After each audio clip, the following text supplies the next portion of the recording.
Hello guys and welcome back into a new brand video. In today's tutorial, I'm going to show you how to upload a product in WooCommerce.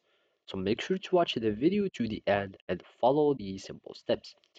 So first, make sure that you are on your admin panel here.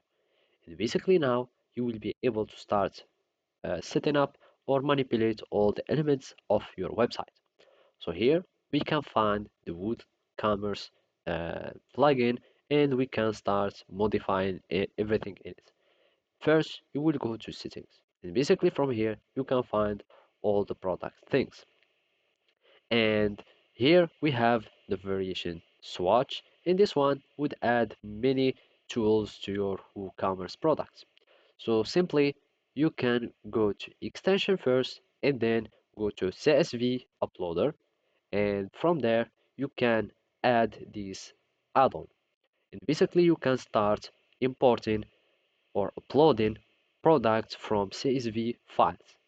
Another way to do it by going to products. Now here we can find the import button. By clicking on import, it will give us this pop-up, or it will redirect us to this page.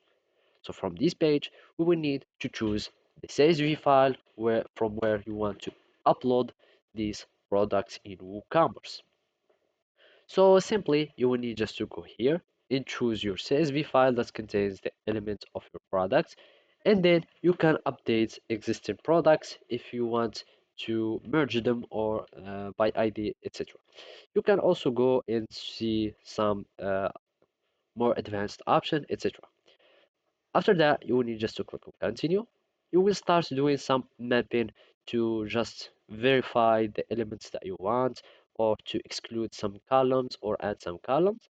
And that's it. You will click on import and you will be able to successfully upload products to your WooCommerce. So thank you for watching and see you next time.